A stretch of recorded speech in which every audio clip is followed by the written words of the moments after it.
Do you want to get better with a swim jig? Actually feel confident throwing one? Well, there's a short window every year that makes it way easier if you know how to take advantage of it. While everybody else is throwing spinnerbaits and chatterbaits and buzz baits and all kinds of soft plastics, this is the time for you to gain confidence in a swim jig fast. The bass are fired up, feeding shallow, and chasing bait hard. The shad spawner's on, but they've seen every flashy bait out there, and this bait is a little more subtle and gets choked. This is the Booyah Mobster Swim Jig in a limited bone color run. And during the shad spawn, this bait is deadly whether they're spawning around grass, whether they're spawning around wood, brush, or even up against docks and marinas or rock. This thing is a little more subtle than a spinnerbait, a buzzbait, or a chatterbait. So when they get a little accustomed to seeing and hearing and feeling those vibrations, this is what you want. Plus, you can get this down into some of that brush, some of that wood, where you're not going to be able to get those other baits and catch those big girls. Hey, BassGeek here, and we're going to show you everything you need to know to be able to fish the Mobster Swim Jig during the shad spawn. We're going to show you how to rig it, the best gear for the job. We're going to even show you a few retrieves so that you don't have to guess what you need to be doing. And we're even going to show you some really good underwater footage of how this puppy looks. Before we go on about this jig, I want to show you something else from LureNet, which is where I got all this stuff. And you know, I swear, if you don't believe me how much I like this swim jig, I have ordered several of them and I literally are getting them in bulk packs because it is a limited time run, so make sure you get out there. And I've got a 15% off discount for LureNet that you can go right here. But it is also time for the May and June bank and creek bag. So this is something, especially, I've already looked at this and it's loaded with some very finessey baits. You geeks want to get out there on those ponds or on those small streams, this is the bag for you this month. Now, what's great about this is that you can buy individuals, and there's a lot of custom colors that come in these bags. It's bi-monthly, so you can subscribe. You can buy the individual bag if you see one you like, or you can buy the individual baits.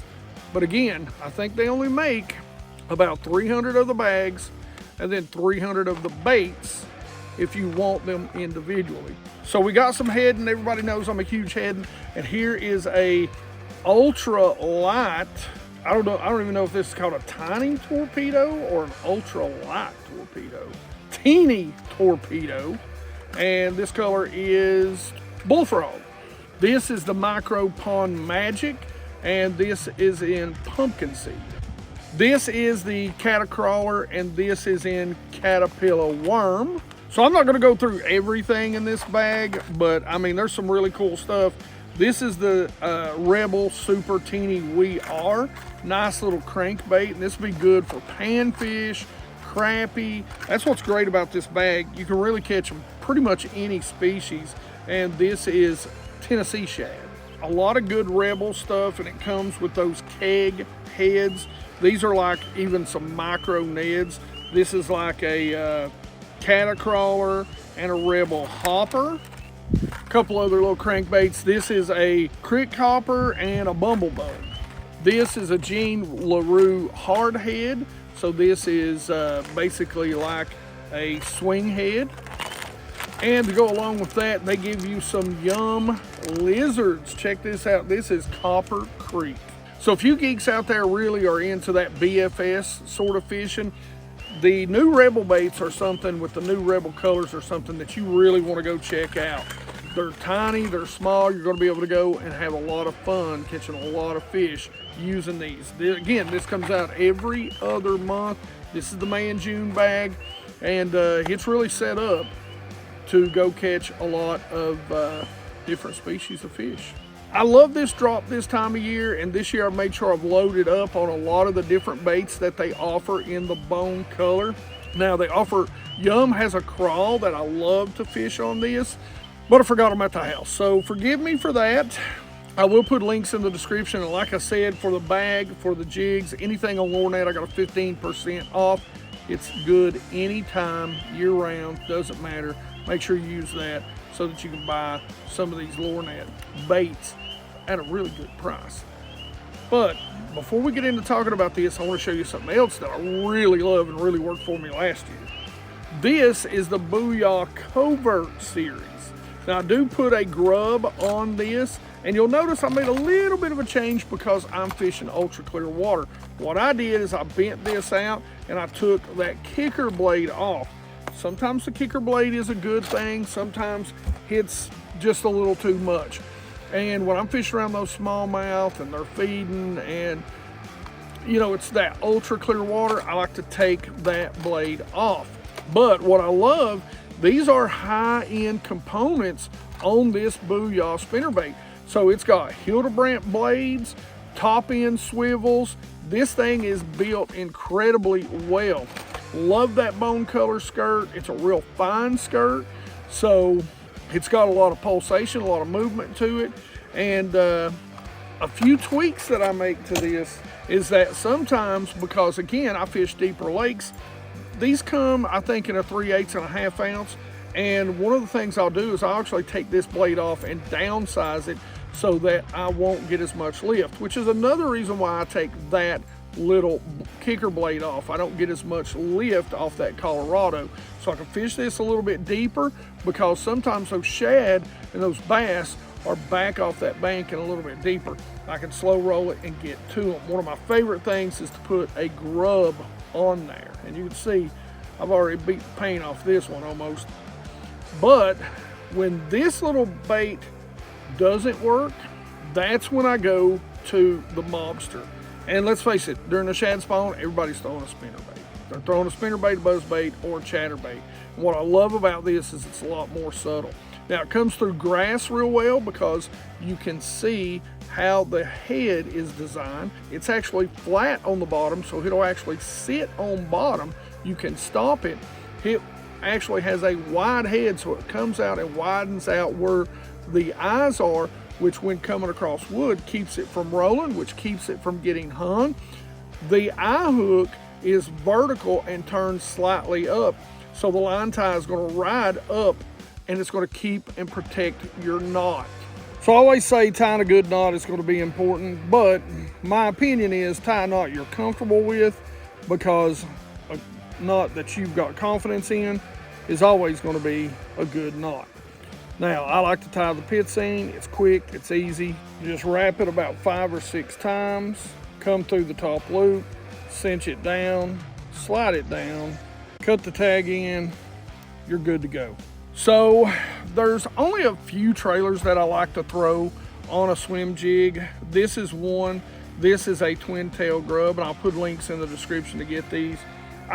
Over a twin tail grub, I actually prefer the Yum Crawl, which I did not bring. And the other thing is some sort of swim bait. So this will allow you to just throw it out there and swim it. Now, if I'm around a lot of brush, I want the crawl. If I need to keep it up shallower, I want the crawl. Or, you know, something like this, a double tail grub. Now, another great option is a grub. It's a great way to just swim it, just like the one that I've got on here. So it's got real good action. It's real subtle. If you're in open water or, you know, just do nothing bank, that's a great way to get a bite. I'm going to show you 3 retrieves that I would use, and 2 of them are going to be when I'm using a crawl or a double grub like this. Since we're going to be throwing around some wood and some open water, this is kind of the best of both worlds. And as always, what I'm going to do is I'm just going to kind of measure it up and see where that comes out. Pinch me a little something there. I'm going to slide it up. And what's great about this is you can rig it this way. I'm going to rig it more like a crawl right now. I'm going to come right out, right there. It's got a double keeper on it. We'll get it nice and fat. And there, you got it. Now, this skirt is pretty light, So unless in the water I see that it's really affecting the swimming of the craws, I'll probably just leave it the way it is. But if I see that it's not allowing the action I want out of these, I'm going to come and trim it just above the legs. But for now, we're going to leave it alone. Now, one more tip that I can give you is I like to fan out that just a little bit, because it gives it a wider surface when it hits. So if it does roll over, which shouldn't with that head on a limb, that weed guard is going to keep it from falling over and getting to that hook. Now the rod reel line setup that I like for this is this right here. This is my TFO Resolve. This is a 7.3 medium heavy. For me, a 7.3 is the right size that's going to allow me to skip. And sometimes during the shad spawn, now you may not be able to skip, and that's fine, just cast it in there, okay? But sometimes I will say this, if you can skip, this is a good bait to skip during the shad spawn, especially around wood and cover, because those fish are up there scattering and flipping and flopping all across, and skipping that thing in there, it's like ringing the dinner bell for those bass. 7.3 works for me, 7 foot. It's kind of one of those things that's based on your height. Again, this is a Resolve 7.3 medium heavy by TFO. Love this rod. It's their high-end rod. I'd put it up against any rod on the market as far as top-end quality feel. Now this is a loose hyper speed. I use this as my skipping. I would probably go down to a 7, 5-to-1, because this is crazy. Like if I want to keep it really shallow, I would keep this. This is a 9, 5-to-1. Or if I'm fishing around a lot of cover, a lot of wood, so I can get those bass up out of there fast. Otherwise, I probably like a 7, 5-to-1. So I'm a little bit slower, I can keep this down a little bit deeper. A little faster, you're going to keep it up a little bit shallower. Another way to control the depth is your line. So 12 to 15 pound. If I'm fishing a little more open, bluff wall, outside edges of docks, floating docks or marinas, I'm going to throw maybe 12. Otherwise, it's 15 pound. 15 pound, I feel like I can pretty well get away with getting them out of about anything. And that, of course, is K9 Pro 100 fluorocarbon. By the way, 10% off. Geeks, go try it. I want to hear what you think too. Tell me what you think when you go and you try the K9 line. So if you have already, put a comment down there. If not, and you're going to give it a try, when you do, just leave a comment. Even if I don't ask, I'd love to hear your opinions on it, because I think it is one of the best lines on the market. So I want to talk to you about 3 retrieves that I really like this time of year. And like I said, one of the things I like to do, and you don't have to, you can cast it, or it is good, especially around some cover, to skip it in right now, especially if you know there's shad around, because it really is like ringing the dinner bell for those bass.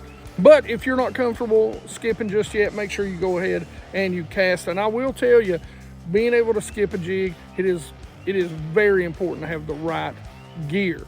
So there's 2 or 3 ways to find the shad when they're spawning, and a lot of times you're just going to see them right up on the bank flipping. And again, I go back to, I know a certain somebody in the YouTube world had said not to concentrate on the shad spawn.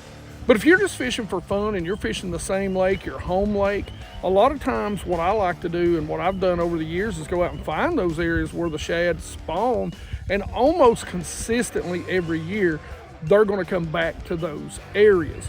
So when you know it's time, when that water temp reaches that 65, 68, 70 degree mark, that's when those shad spawn. Right after the bass spawn, the shad are going to start spawning, and then the panfish are going to start spawning.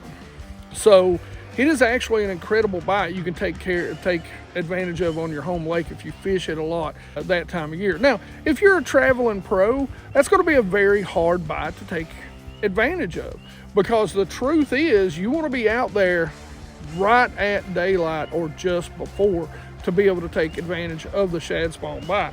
And it's probably, if you're lucky, going to last till about 10, 11, maybe noon if it's a cloudy day.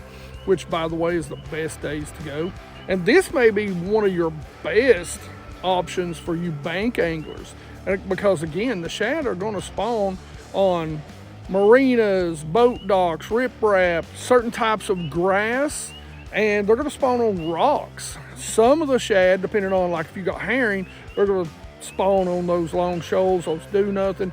So will alewives. Alewives will spawn on those kind of do nothing long points and banks too, because they're a herring. Once you find those bass or those shad, I'll guarantee you there's going to be bass around. So what I'm going to do is I'm going to do one of three things. I'm going to start out swimming this. Now that's when I'm either going to have a single grub or I'm going to have a swim bait on the back. I'm going to make a cast out there, and I'm just going to swim it. And a lot of times that's going to be when I'm on, you know, just rock bank or, you know, sort of do nothing banks. If I've got a lot of wood, a lot of brush, even boat docks and marinas, that's when I'm going to go to a twin tail grub, or my favorite is that Yum. And again, I'll put links in the description. That Yum crawl in bone. And I'm going to use two different retrieves there. I'm going to use what I call the Alabama Shake or the Tennessee two-step. I like the Tennessee two-step when I'm kind of in that brush. If I'm around marinas or that sort of stuff, a lot of times I want that Alabama Shake retrieve. As far as reeling it in, what I do is I make the cast or I make the skip, I let it settle to the bottom, and I slow roll it, same way as fishing a swim bait. You're just going to allow it to barely tick the bottom. You want to bump anything you can. That's a great thing about these, is they're pretty weedless, so you're going to want it to bump. Unlike maybe a open hook swim bait, you want to bump this off things, so throw it at obstacles. Now, when it comes to the Alabama Shake, it's just like shaking a jig head minnow. And I'm going to throw it out there, and I'm just going to shake the far out of the tip. And that's why I like a little bit of a softer tip too. I think it helps get that hook set. Or if you like a stiffer rod, you're in a lot of different stuff. A great way to offset that is use that K9 copolymer, as they call it, the fluoro. The other way that I like to do it, and I like this when I'm really fishing it in brush piles, not over brush piles. The Alabama Shake, I kind of like just ticking the tops. But if I want to get down in the brush pile, if I think the bass are down in there deep, I'm definitely going with the Tennessee two-step. I'm going to throw it out there, skip it out there, let it sink, and I'm going to tick that brush. What I'm trying to do is hit that brush as it comes back off. I want it pinging off that stuff, just driving those bass crazy. Now, just like with any jig, this has got a good, strong hook. That's why I use a medium heavy. Jack those jaws, drag them in, fill their mouth full of water, boat hop them in the boat like you are Greg Hackney, and then, you know, scream the Greg Hackney, you know, King Kong ain't got nothing on me, even if it's like a little 1-pounder, because, you know, it's just fun. Trust me, this is just a fun way to fish. I love power fishing, and that's why I love summer, because that's what I get to start doing. Hey, make sure you get out there and check that limited run out. I bought a ton of them. I mean, literally bulk bought some of these, because you never know if they're going to come out with them again next year. And this color has been killer for me the past 2 years. Now, geeks, if you don't know, on the homepage for BassGeek, I have got an entire group of playlists that go through winter, through pre-spawn, spawn, post-spawn, and summer and fall fishing. So if you want to learn something any time of year, I've got a ton of videos in these playlists that we've talked about over the years. You can go right here and check that playlist out. Otherwise, questions and comments in the comment section below. Like it if you like it. Don't forget to subscribe. Make sure you ring that bell. Be part of the 100% Watch Squad. It really helps us out, guys. We're starting to finally get some traction back. Please watch these videos, and you geeks rock.